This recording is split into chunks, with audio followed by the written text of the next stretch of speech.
Jado Office TV show. Reka rero mbabwire mukomeze kugenda mugira ibihe byiza cyane. Hanyuma rero twagarutse kuri Jado TV show, angira ngo rero mu mazi minsi wenda itari myinshi mureba uyu muntu muri kureba nyine amakuru se. Amakuru ni meza. Ntabwo ari ngombwa ko tuza noneho gusubiramo izina abantu bamaje kurimenya bararizi, bazi uko witwa. Ni wa Mutesi nyine. Ni wa Mutesi nyine. Ni kwa kundi ni Mutesi. Mutesi. Ariko hari n'undi njye numva twa Mutesi Pastor. Je ntabwo ndi Pastor Mutesi. Njye nitwa Mutesi Susan. Ese ko icyo mwihakana ni mwaba n'abavandimwe? Oya batazatwitiranya. Kuko musangiye kugira ngo kubera dusangiye amazina bashaka kugira ngo wenda namwiyitiriye. Duhuje amazina gusa. Ariko ni muhuje ingeso. Si no kudahuza ingeso kuko oya ntago muhuje uko muvuga. Muratandukanye. Uriya ni Pastor yubahwe ko no mupasiteri. Ni umupasiteri. Ese ubundi mu bapasiteri bo mu Rwanda baremewe ubu babadamu. Ngira nka batatu wabuzi kabisa ukunda gukurikirana inyigisho zabo. Gukurikirana inyigisho zabo? Harimo Julienne Kabanda. Harimo Mignone Apotre. Harimo Hortense. Okay, abo batatu. Noneho rero buri umwe ugiye kumbwira ikintu mukundira. Turahera kwa Julienne. Julienne Kabanda mukundira iki? Julienne mukundira ko atoza abantu gusenga n'uburyo bwo gusenga. Kandi buriya gusenga ntabwo ari kuvuga ngo uravuga amagambo gusa. Ahubwo gutoza uburyo bwo gusenga ariko buri mu bikorwa. Rero hari ukuntu abantu bakubwira ko gusenga ari nko kwirwa mu rusengero, kwirwa nyine ahantu habaruriye nyine gusenga. Idini. Ariko we siko ameze. Akwigisha gusenga, kwigisha uburyo bwo gukora, kwigisha. Okay, ndashaka rero mbwira ikintu kimwe waba warasengeye uri kumwe na Pastor Julienne Kabanda kigasubizwa. Ariko hari n'ibyanze nyine. Ni icyifuzo cyanjye nyine bwite nari mfite. Ariko nta nubwo twasenganye ahubwo nakurikiye ibyigisho bye online. Uhita usubizwa. Ndabikunda. Ntabwo nashubirijwe mu byigisho bye. Ahubwo nuko byagiye byatira mbese ibyifuzo byanjye nkabihuza no kwizera kwanjye. Ubwo aremewe. Imana ibikoreramo. Ubwo aremewe. Ndamwemera njyewe ndamwemera. Okay, hanyuma rero none tunyaruke tujye kuri nuza nyine. Kuri Apostle Mignone. Apostle Mignone no mugore utangaje umwihariko. Arasenga ariko aranakora. Umwihariko? Ese atandukanye n'abandi bagore? Oya, ntabwo atandukanye n'abandi. Ariko mu buzima bw'umuntu wese bafite umwihariko. Afite umwihariko. Umwihariko we rero arasenga, aranasengesha nyine abantu, ariko agira n'umwihariko w'ibikorwa. Ibikorwa bimeze bite? Ibikorwa mu buzima busanzwe bw'abantu. Mu buzima busanzwe afite ukuntu afasha abantu arushije amaboko. Arushije amaboko. Arushije amaboko. Afite amaboko maremare. Afite amaboko magari. Magari. Afite amaboko magari. Rero urumva rero gusenga nugusenga ariko ukongeramo n'ibikorwa. Byombi rero bibi. Okay, sawa. Namwumvishe Mignone Horta. Nawe Hortense nawe nuko gusa arasenga n'umugore mico myiza nawe. Rero nawe iyo asenga ni batatu bose. Muri abo bose ubumva rero modo waruwe. Muri abo batatu bakunda bose ariko rero modo wawe n'uwowe. Ushobora kuvuga ati uyu mugore namwigiraho sindusenye. Umugore namwigiraho nkabikitegererezo. Bose ko numvise bafite ibintu byenda gusa. Ubu waba wewe bose n'abaroro modoba. Nafata Mignone. Wafata Mignone. Yego. Okay, good kabisa. Hanyuma wenda duhereye kuri ibyo by'ijambo ry'Imana n'iki byose. Ariko noneho tujye kuri wowe uko ubona angle y'ubukristo bw'iyi minsi ihagaze. Yego. Uyo bavuze umukristo uyu munsi wowe ubona umukristo ari umuntu umeze gute? umukristo rero ubundi igisobanuro cy'umukristo ni ukugira ibintu ashobora kwakira muri we. tuvuge ko ubundi iyo batubwira ngo umuntu wabaye umukristo ni umuntu waretse ibi ariko hari ukuntu abantu ashobora kureka nk'inzoga akareka ibyo bita ubusambanyi ariko akaba ari umugambanyi. Rero ukuntu abantu ubukristo ubundi n'ubw'umuntu ku giti cye. Umukristo urakugambanira njyewe nawe kuko nta n'impamvu yo kunganimbanira ihari ariko rimwe na rimwe mu byo tugenda tubona mu buzima bwo mu isi cyangwa mu buzima bw'abandi tujya tubibona kuko byagiye biba intambara zimwe na zimwe mu buzima bw'amacaci ugasanga nyine byaturutse kuri ibyo abantu bakitwa ko ari abakristo bakaba bafite iryo zina ariko badakora ibisa n'iby'ubukristo bavuga. Rero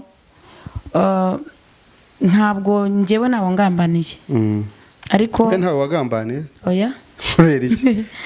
nuko nta mpamvu ihari yo kugambana. Kugambana rega ni icyaha gikomeye kirenze ibyaha bindi kuko nicyo cyavuyemo kugira ngo Yuda agambanire Yesu kandi yaramufite nk'inshuti ye. Rero kugambana ni ikintu kibi. Bari abantu bose bagambanye mu nzu y'Imana ni ba Yuda tu. Umuntu ashatse yavuga ati wowe mwe muri ba Yuda bagambanye. Usanga ari abavandimwe be. Ari abavandimwe ba Yuda kuko urumva niyo nkomoko. Niyo nkomoko yo kugambana. Ko niba ushaka kuba uri kumwe n'umuntu muri kuganira ibintu runaka cyangwa se murimo gusangira mu buryo runaka ariko hirya gato kazasanga n'uwavukijemo intambara ushobora kujyamo kandi mu buryo utari witeze. Rero uwo niwe mugambanyi. Uwo muntu rero ntabwo afite ubukristo. Noneho kugira ngo abakristo be kuba abakristo ubona biterwa n'abapasitoro babayobora, ubona biterwa nabo n'abantu rusange, biterwa n'iki? Kuko bakunda kuvuga ngo igihe cyose iyo umutwe ufite ikibazo ngo n'abayoborwa bagira iki? Bagira ibibazo. Ese noneho ko turi gutunga agatoki mu bayoborwa ngo abantu ngo babaye abasambanyi sibyo, ngo abantu babaye abajura, wowe uko ubibona ubona rwose abapasiteri atari abana bese? Njyewe ntabwo ariko mbibona kuko ubukristo n'ubw'umuntu ku giti cye. Nese we njyewe wimbwira ku giti nakubajije bituruka kuki? Bituruka kuri nyirubwite. Nyirubwite? Uruvuga ngo umukristo wese udakijwe bituruka kuri we cyangwa bituruka kuko yigishijwe? Hari uburyo aba yarigishijwe ariko atarabyigishijwe n'umuyoboro uyu munsi. Wenda wamubanje akamwigisha ariko akamwigisha uburyo butandukanye n'ubukristo bwa nyabwo. Rero iyo arandi hano ashaka kugera agasanga ibyo yigishijwe ntago bifite icyo bimumariye. Rero bishobora kwitirirwa aho umushumbye ariko atari we wabanje kumwica mbere. Kuko ubukristo nyirizina buturuka mu muntu bwite. Mu muntu bwite kuko ni wowe uzi impamvu yo kugira ubukristo. Ubundi ubukristo ni umuntu ku giti cye. Kuko ntago nafata ibyo uri gukora kandi bitari guhura n'ubukristo ngo kubera ko ncumbye, kubera ko unyoboye nze kuba muri iyo systeme yawe kandi nimbibona. Noneho reka ngiye ngubwire ubukristo sibyo turabwigishwa sibyo tukaba abakristo. Noneho kubera iki ngiye ntashaka kuba nk'uwanyigishije nkagenda ngiye kumugenzura. Rero iyo ushatse kuba ugenzura umuntu uba umeze nk'umuntu uri mu kazi nyine utazahemberwa. Icyambere uba wigora kuko nta mpamvu yo kumugenzura ihari. Nta kazi wamuhaye n'ibyo akora ntabwo wamuhamagariye muri ibyo bintu. Rero iyo ushatse kujya kumugenzura ahubwo wakabaye we kwa kugenzura uzi impamvu akugenzura uri mu nshingano z'abantu bamubaruyeho. muri ibyo turi kwita nyine byo umufashe. Rero urakoze cyane turahageze. Hanyuma ibyo akugenzuramo sibyo Ahera akavuga ati ngiye gucunga umukristo wanjye. Hari n'abarokore bo muri ADPR barara mu gisambu, sibyo? Baba diakoni barara mu bisambu ngo bari gucunga abana b'abahungu bakiri urubyiruko baririmba mu makorari ngo bataza gusambana. Urugumva bakabacunga akara mu gisambu, abagogereye wenda mufite nk'ubukwe cyangwa n'ibindi bintu murimo, akara mu gisambu n'ikime kikamutondaho barimo kugucunga. Hanyuma wowe uwagucungaga wowe uramutse umufashe. Azukana numvise abantu bavuga. Numvise bavuga ngo uko umuntu ari niko atekereza. None se kubera ko mbonye ibyo yacungaga, oya umufashe nyine, mufashe mu byo ari gukora wenda ntatekerezaga ko yakora. Nese namukora iki? Ntacyo namuhinduraho kandi ntago bishobora kunyambura ubukristo bwanjye. Kandi ari we wabuguhaye. Oya, ni we wabukwigishije ariko. Ubukristo ntago butangwa n'umuntu. Kandi ari we wakwigishije agakiza akavuga ngo ugende gutya. Rero reka nkubwire. Oya nawe wahitugwa ariko. Ahubwo nawe wahita umugati wama. Ntago ngiye ariko mbyumva. Ntawe nubwo ariko nge nabikora. Kuko uwo muntu uri gukora ibyo bintu n'umuntu. None se urakana ko tuvuge en general uri umuntu ukuze ufite ubwenge. Abashumba ntago bajya bagwa mu byaha by'ubusambanyi. Cyane si abantu se. Nose tuvuga ko nta mujumba uragutereta. Oya nawe. Imana yo mu ijuru. Oya nawe. Ibi. Nawe. Nawe. Nawe. Urabigisha ukuri? Urabeshya. Nawe. Urabeshya. Nese abashumba bancumba ni abapapa bafite abadamu. Oya tuvuge nyine inyuma y'abagushumba nabandi muri abo rasa. Banereta gute se? Ngo bangire umugore bangire gute? Oya ntabo. Oya ntabo. Ntabo. Ibyo naba ngiye kumera nk'abandi. Oya muri komanteri ibintu bazagukorera abashumba bagutereta. Bazahita bakwandikira bakubwira ngo bo ni waheza, sibyo? Takwandikira bakubwira bati ntubizi se mwana. Oya nabivuga zaba ari kugira ngo aryoshye ikiganiro ariko zaba ari kuryoshya ikiganiro. Ngiye muri komanteri abantu banje bavugisha ukuri. Reka mbyemere gutyo. Wenda ushaka kuba utarabyemeye ariko barahari. Reka nkubwire cyega niba yarantirese. Akavuga ati wenda ndashaka kumugira umugore w'ubuzima bwanjye bwose. Ariko kuntiretangwa barabikora ariko. Ntago ndamubona Jado. Ntago uramubona? Ufite n'umugore? Ntacyo bakingira ikibaba. Oya ntawe. Kuko none niko yavuze. Gikingeho. Oya ntawe. Ntawe?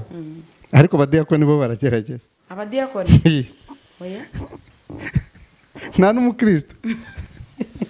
Erega sinzi icyo wita gutereta. Ariko usize impamvu. Uzi impamvu mbikubwire reka dukora ijanisha. 98%. Ubwo ni 2%. 98% mu Rwanda. Bigaragaza yuko abantu bose bafite aho basengera. Kandi ukaza gusanga 85% ni abakristo, abandi wenda ni abayisilamu. Noneho 2% ni abapagani batagira aho basengera. Ibyaha bivaye. Ibyaha biva mu muntu ku giti cye. Biva mu muntu muri we. Neza ibyaha ibyaha biva mu muntu muri we. Umuntu muri we. Icyo nashatse kuvuga bacyumvishe 98% mu Rwanda.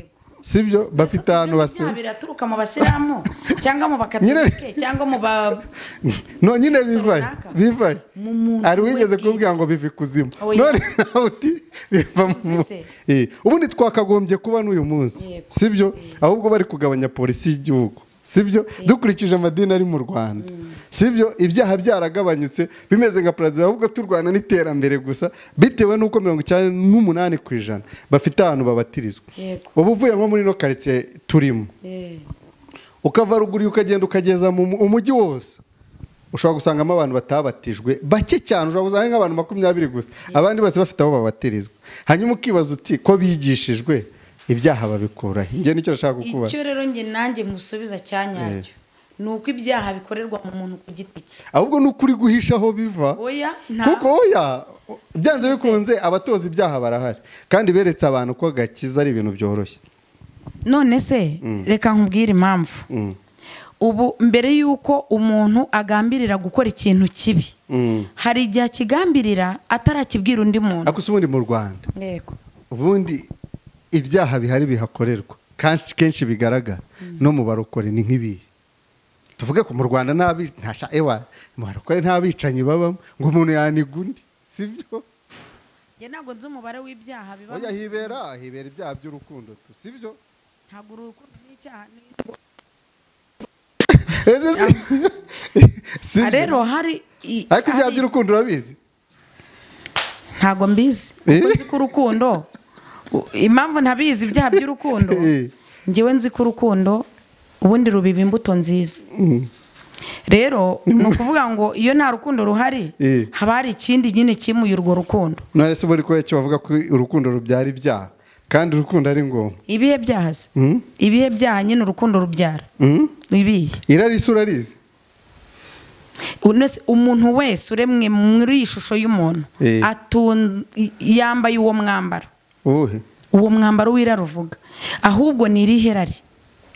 none se irari si icyaha? irihe se? umuntu iravuga umuntu ashaka no kukubwira ngo ndumva nararikiye ino mikoro Mutesi afite, sibyo? ese bariye ntabwo ariye ariko ashobora kuyirarikira. tuve kuri mikorerega tujyaho dushaka kugera. Bibiliya iravuga ngo irari riratwita rigakura rikabyara iki? ibyaha. none irari ibihe byaha. ibihe byaha none se ubu ndaje nicara aho wicaye kuko ndumva utangiye kumbaza. urumva rero wowe urimo kugushaka gufata ahubwo ntushaka kubivugaho. reka tuvuge en general ibyo byaha bituruka ku rukundo abantu bakundanye bita ko ari urukundo, sibyo? ariko bishobora kuba ari narwo njye simbizi, ubwo uransobanurira. ibyaha bita icyaha cyo kuryamana ntabwo nibyita ubusambanyi ngewe, kuko iyo umuntu asambanye n'undi bashobora gusambana bagapfana. urukumva reka mvuge ko baryamana, sibyo? kugira ngo abantu batabyumva nabi. hari abantu bemera ko kuryamana k'umuhungu n'umukobwa atari icyaha, ari siporo. ari siporo. i Burayi hari ababifata nka siporo, akavuga ati nkumbuye siporo, then uri kunyumva. ariko ubwo ndi kukubaza ntabwo ari njye uri gusobanura, sibyo? ndabona ntabwo uvangiwe, ariko ndabona ubaye interested cyane ku kintu mvuze. hari ababifata nk'aho ari siporo, umuntu akavuga ati nkumbuye siporo, then agashaka uwo bakora n'iki siporo, ariko ibyo ntibabyita iki icyaha. hari noneho n'abemera hari n'imyizerere yemera ko kuryamana atari iki atari icyaha, ari ubuzima busanzwe tu umuntu ashobora guhura n'undi bakaryama. hari noneho n'ababikomeza bakavuga yuko ibyo bintu ari iki ari icyaha. ese wowe uri muri yekote? ni siporo, ni kuryamana nta kibazo, ndetse no kuba abantu wenda ari icyaha, wowe uhagaze muri yekote? kuko urebye twari tuvuze mu Rwanda ibyaha abarokore bakunda gutunga urutoki ni icyaha cy'ubusambanyi, ni nacyo bavuga ngo ni gikuru. ariko ubundi Bibiliya ivuga yuko icyaha kwimura Imana. ntabwo mvuze ngo mujye gusambana, mumbabarire hatagira n'unkubita. kwimura Imana ugasenga ikigirwamana, ibyo bintu Imana nicyo kintu cya mbere kihagurutsa. ikindi cya kabiri ni ugukora ibidakorwa. twabonye Sodomu na Gomora cyarimbuye n'abantu baryamanye bahuje iki ibitsina. ibyo bintu niyo ababyeyi bacu babyumvishe amatwi acura iki injere. kumva ngo umukobwa nkawe ujyanye undi mukobwa mugenzi wawe ngo ubwiye mama wawe ngo ufite umukunzi, si yahita yica umuntu. kuko ababyeyi b'iki gihe basigaye banihangana, bafite n'umutima wo kwihangana. none njye ikintu nashatse kuvuga, ese wowe ubyemera nk'icyaha? njye rero ukuntu mbyumva kane kukubwira ibyo nemera. impamvu ni uko hano hantu abantu bavuga ngo bakorera ku mihanda, kuko njyewe ntabwo ndi umunyamakuru wo ku mihanda, sibyo? nta nubwo narewe ku muhanda, sibyo? ikintu njye nshatse kuvuga, wenda abadukurikiye barabizi, bavuga ngo inkuru zo ku mihanda, ariko njye ntabwo ndi umunyamakuru wo ku mihanda. ikintu nshatse kuvuga ngo ibyo bintu byo kuvuga ngo kuryamana abantu, hari ababitagatifuje ngo si icyaha. hari n'abavuga yuko umushumba uryamanye n'umuntu usanzwe aba azamuye iki amavuta. ibyo byumva na za Uganda tujya hose ngo kuryamana n'umuntu ngo umuzamuriye amavuta, ngo iyo ufite amavuta ibintu nk'ibi. n'ubwa mbere byumvishe? n'ubwa mbere ibyo mbyumvise, ku buryo kuba ari umushumba nyine akajya kuryamana n'umukristo we tuvuge gutya, nibwo nyine azamuye amavuta. ntabwo iyo myemerere nyemera. we ntabwo yemera, ariko ujya uyumva. n'ubwa mbere mbyumvise ibyo. gusa ntabwo ari social media, ntawe uri muri jijisha kweri, nkaho nawe ari uwakuzamuriye amavuta. ni ukuvuga ngo rero ari ibyo bintu by'ibyaha, ubundi mu mahame y'Imana ibintu biri. mbese ubusambanyi byemera nk'aho ari icyaha?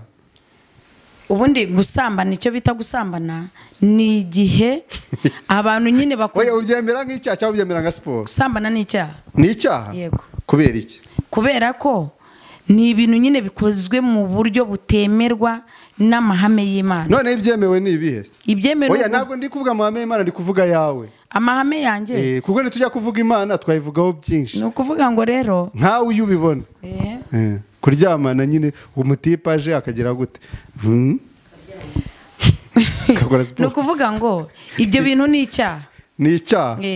Mu buryo butagatifuje ni ubw'umugabo n'umugore. Okay, noneho umugabo n'umugore baba umugore ryari, bakaba umugabo ryari? Ni ukuvuga ngo abo bantu baba umugabo n'umugore igihe umusore runaka yageze ku mukobwa runaka akamubwira ngo mu rukundo ngukunda, ndumva nifuza ko wambera umugore w'ubuzima bwanjye bwose. Hirya y'ibyo mwemeranywa kubana nyine nk'umugabo n'umugore. Okay, ndagira ngo mubaze akantu gato. Yego. Hari umukobwa witwa Ngabire duherutse kugirana ikiganiro, benshi wenda bashyizeho commentaire nyinshi. Aravuga ngo ngiye ntago nabana n'umutipe tutarabanza kuryamana. Sibyo? Ndamubaza kubera iki? Arambwira ati ni ukugira ngo mbanze mwumve, kugira ngo he kugira ibintu bizandushya nyuma. None wowe kuba umuntu yaryamana n'umuntu batarabana ubivuga wiki? Ngewe impamvu nta kintu nabivugaho kirekire. Oya, ndashaka kubivugaho. Ntubivugaho kirekire ariko ubivugeho. Ariko sindi ubivugaho nkanjye. Nuri umukobwa w'u Rwanda. Ariko wowe urabivuga nkawe. Ibintu byose Jado bituruka mu mahitamo y'umuntu. Amahitamo we mwabyumvikanye mwabikora mbere. Ni ukuvuga ngo niba bo ubwabo ariko babyumva, ni uburenganzira bwabo bwo kubikora. Ni uburenganzira bwabo. Tugarutse kuri wowe nyine, nawe icyo kintu ushobora kucyumvikana n'umuhungu mbere yuko mujya mu bindi mukabanza mukagira. Oya mukaza mukaryamana. Ntabwo ariko njye mbyemera. Kubera iki? Kubera yuko nyine tunyuranyije n'amahame yo kuba umugabo n'umugore. Noneho mutari umugore n'umugabo kumva yagize ryarari twavugaga, nitugarutse ukumva yasambanye n'undi muhungu, byagenda bite? Ni ukuvuga yasambanye n'undi mukobwa. Ni ukuvuga ngo nyine kuko yubatse, kuko wamwimye. Oya, no, kuko wamwimye akagenda akaryamana n'undi mukobwa, wafuha? Cyangwa azategereza mukabana agakomeza akaryamana n'uwo mukobwa akazategereza ko mubanza? Mu rukundo ikintu gisabwa Jado, hasabwamo kugira urukundo ukageramo n'imbabazi. We none oya akubwiye ati ngiye mu gihe tutarabana hari ibintu ntarakemura, ubwo nyine tujye mu kuri reality, sibyo? Kandi uwo muntu murakundana, abwiye ati rero ngewe ntigirira irari, kandi koko umuntu ukunda undi sinzi iwanyu burya n'abandi baba barya, sibyo? N'irari ry'umubiri riraza, akakubwira ati reka tubanze tujye nkenera kuza ngenza, cyangwa mu ruhushya akajya yajya, hanyuma byazaba confirm akaba ari bwo ibintu bigenda neza. Ntabwo ntekereza ko umuntu ugukunda afite intego yo kukugira umugore mu buzima bwe bwose ari ibintu yahita aterura ngo ahita akubwira. Ahubwo wenda yakoresha izindi nzira, wenda yandi majeste runaka, wenda mukabyisangamo, ariko sinekereza ko ariko mubyisanzemo wamuha. Ntabwo nkubwiye ngo nge oya nyine mbwira mubyisanzemo wamuha, nako wamwemerera kandi agakoresha nako wamwakira. Namwakira kubera yuko twadutangiye kunyura ukubiri, twadutangiye kunyura ukubiri nyine nibyo turimo kwemezanya. Rero ibyo ngibyo biri bwisange muri bimwe uri kuvuga ngo ni ubusambanyi, kuko urumva mu mahame y'abashakanye ni ugutegerezanya nyine mukagera ku murongo w'urugo. Yego ntabwo guca imbere y'abantu cyangwa imbere y'Imana aricyo kimenyetso cy'uko muzabana nk'umugabo. None wakubwiye ati ureba nta mwana mfite, sibyo? Ahubwo ati reba nta fanta zo guha abantu mfite, ntacyo, ngwino mugore wanjye twibanire, aho kugira ngo noneho nzarinde gusa wagenda mugahita mubana. Ntekereza ko uwo muntu aba ataratekereje ku mpamvu z'ibyo agiyemo, kuko iyo umuntu agiye gutangira umushinga agira ibintu aheraho. Ibyo bizasana babandi ujya kumva ngo natangije umushinga. Urakoze cyane, tugeze kuri ka kandi rero bivuga ngo nta mafaranga nta gutekereza umugore. Ntabwo amafaranga ariyo yubaka. None se kandi umuntu yakubwiye ati ibi ntabwo mbifite, sibyo? Vayo mu rugo tubane, sibyo? Kuko gukora ubukwe bane ngo inkwano ntabwo ari ubuntu, niyo bwaba ari ubuntu bahita bavuga ko bwiturwa.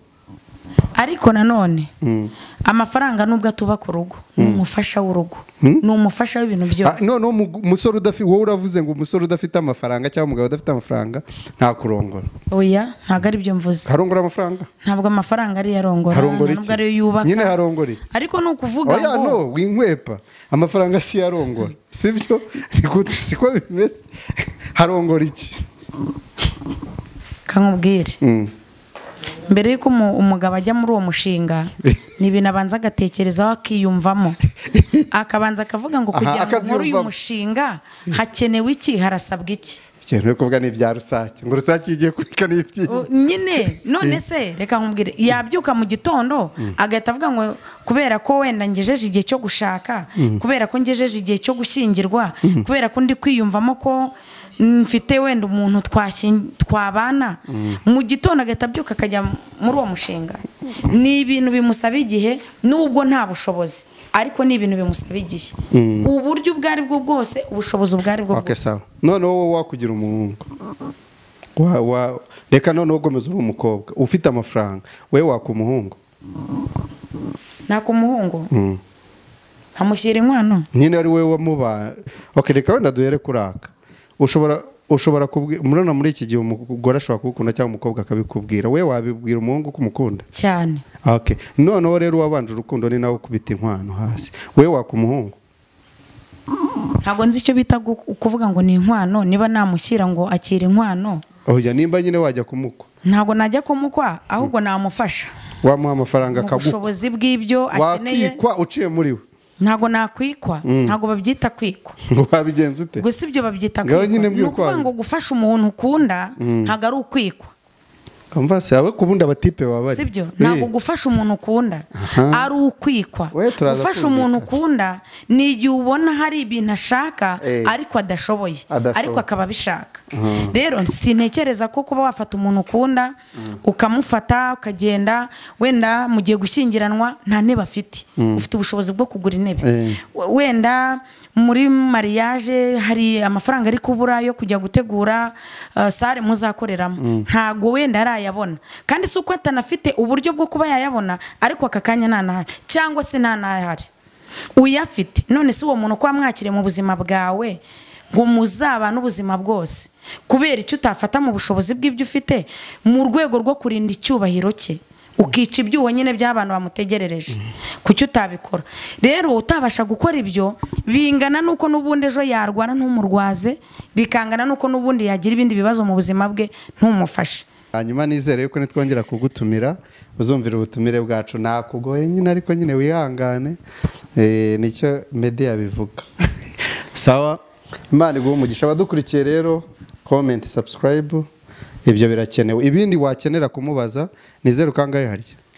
078 54 92 830. Okay, good. Jado Office TV Show.